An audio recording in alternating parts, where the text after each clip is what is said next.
Selamat siang Serben. Sekarang saya akan bercerita tentang salah satu tokoh pahlawan Indonesia bernama Tan Malaka. Suatu tokoh yang sangat jarang didengar ataupun dikenal oleh masyarakat Indonesia. Ketika kita mendengar nama Tan Malaka, pasti kita berpikir, siapa itu Tan Malaka? Apa perannya bagi kemerdekaan Indonesia? Nah, tanpa lama-lama lagi, kita langsung saja berkenalan dengan tokoh pahlawan satu ini. Tan Malaka lahir pada tanggal 2 Juni tahun 1897 di negeri Padang Gadang, Suliki, Sumatera Barat. Ia lahir dengan nama Sultan Ibrahim, dengan gelarnya Datuk Tan Malaka, yang diberikan pada sebuah upacara adat yang melambangkan bahwa ia merupakan orang yang istimewa. Ia memiliki seorang ayah bernama Rasat Caniago dan ibunya bernama Sinah Simabur. Orang tuanya merupakan bangsawan yang bekerja sebagai pegawai dalam sebuah pertanian di Hindia Belanda. Namun, kepemilikan dan kependudukan mereka tidak jauh berbeda dengan penduduk desa lainnya. Tan Malaka awalnya meraih pendidikan di sekolah rendah pada zaman itu. Lalu, ia meneruskan pendidikannya ke sekolah guru pribumi di Sumatera Barat pada tahun 1908 hingga 1913. Guru Tan Malaka di sekolah tersebut, yakni G.H. Horensma, menyarankan Tan Malaka untuk meneruskan studinya ke Belanda dengan sumbangan dari para engku sebesar Rp50 pada setiap bulannya. Ia pun berangkat ke Belanda di usia 17 untuk belajar di sekolah pendidikan guru pemerintah. Ia menganggap sumbangan dari para engku tersebut sebagai utang yang suatu saat nanti akan diganti oleh Tan Malaka. Selama pada masa kuliahnya, pengetahuannya tentang revolusi semakin meningkat dan semakin tajam. Lalu, setelah revolusi Rusia terjadi, yakni pada Oktober 1917, mulailah ia tertarik untuk mempelajari lebih dalam mengenai sosialisme dan komunisme. Ia sering membaca buku-buku karya ternama seperti Karl Marx dan Vladimir Lenin yang banyak membahas tentang sosialisme dan komunisme. Dan sejak itulah Tan Malaka mulai membenci budaya Belanda dan lebih menyukai masyarakat Amerika dan masyarakat Jerman. 1919, Tan Malaka kembali ke Indonesia menjadi seorang guru bagi anak-anak para kuli kontrak di Delhi, Sumatera Utara. Di sana, ia mendapatkan gaji yang setara dengan guru Belanda. Tan Malaka menjadi lebih semangat dalam mendalami politik, mengaplikasikan ilmu dan pengalamannya yang diperoleh di negara Belanda. Ia mulai menggunakan ideologi kiri, yakni ideologi yang dikembangkan para negara komunis. Hal inilah yang menyebabkan pemikirannya yang semakin radikal. Tahun 1921, ia diangkat menjadi ketua Partai Komunis Indonesia, yang mengakibatkan dirinya untuk diusir dari Indonesia oleh pemerintah Hindia Belanda. Lalu setahun kemudian, ia mewakili Indonesia dalam Kongres keempat Komunis Internasional. Ia ditunjuk sebagai agen komitmen untuk Asia Tenggara dan juga Australia. Lalu tahun 1927, dibentuklah sebuah kelompok di Bangkok yang disebut sebagai Partai Republik Indonesia. Tujuan dari kelompok tersebut adalah untuk mengembangkan kader bawah yang akan bekerja di Indonesia. Partai ini memperoleh kekuatan, namun sayangnya tingkat keberhasilan mereka dalam melemahkan pemerintah kolonial sangatlah rendah. Tan Malaka pun kembali ke Jawa pada tahun 1944. Di saat Jepang sedang berada pada Perang Dunia Kedua. Ia memperebut kekuasaan Indonesia bersama dengan Presiden Indonesia yakni Soekarno. 17 Agustus 1945, para negara sekutu mulai mendarat di Jakarta dengan tujuan melepaskan senjata tentara Jepang. Tan Malaka menggunakan hambatan yang dialami Jepang ini sebagai sebuah kesempatan untuk mulai menggunakan strategi politik yang bernama massa acti, atau bahasa Indonesianya aksi massa.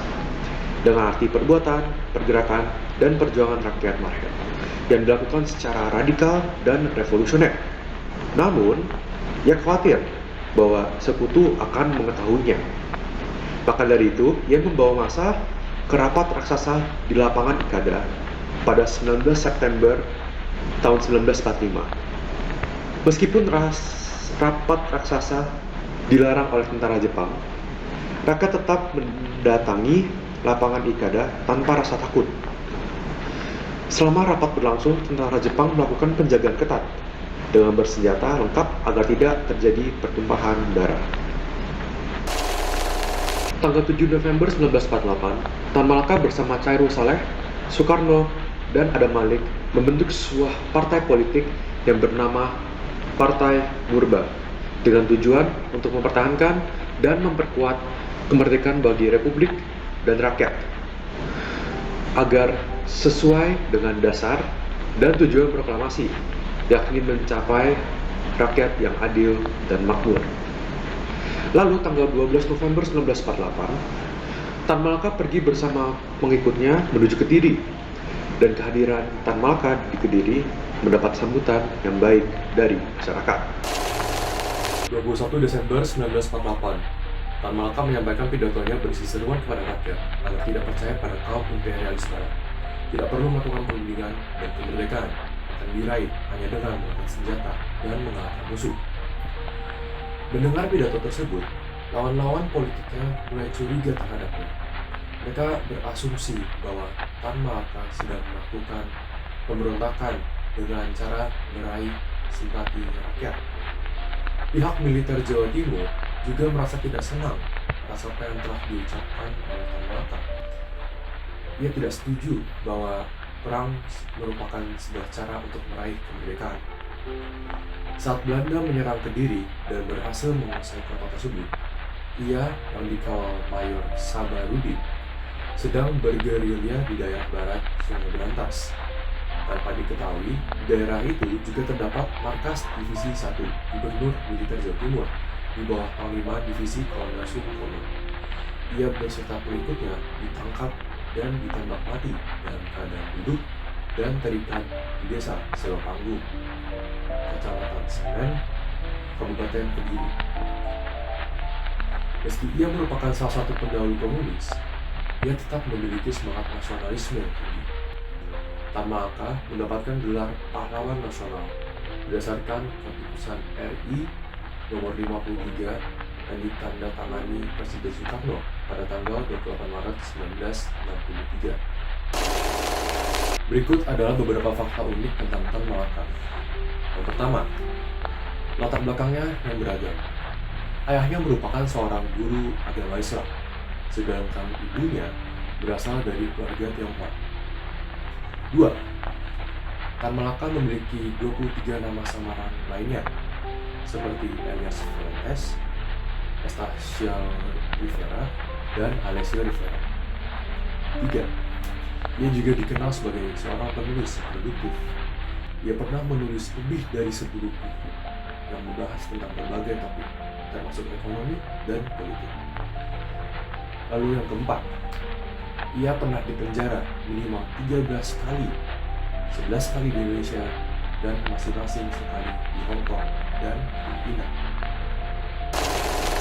Setiap pahlawan pasti memiliki pesan yang kuat di balik perbuatan mereka, dan Tan Malaka jelas juga memiliki pesan yang kuat bagi para generasi penerus bangsa Indonesia.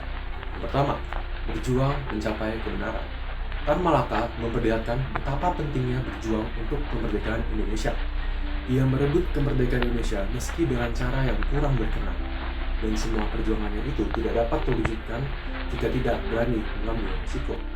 Seperti yang dikatakan oleh Barry Farber, "There's no reward in life without risk." Lalu, beliau merupakan seorang intelektual dan revolusioner yang kritis dan inovatif. Perilaku beliau harus dapat kita semua terapkan dalam kehidupan kita sehari-hari. Kita harus lebih tajam dan lebih kritis dalam menganalisa apa yang sedang terjadi di sekitar kita. Pemikiran inilah yang dapat mengembangkan Indonesia hingga menjadi negara yang maju. Tan Malaka merupakan salah satu tokoh penting dalam meraih kemerdekaan Indonesia. perjuangan beliau dan tokoh-tokoh kemerdekaan lainnya yang harus diingat, dipahami, dan dikuasai oleh generasi berikutnya agar mengembangkan bentuk sosial dan politik yang lebih baik untuk kedepannya. Nah, demikianlah penjelasan saya mengenai perkenalan dari Tan Malaka. Sekian dari saya, terima kasih, Tuhan memberkati, dan sampai jumpa di video berikutnya.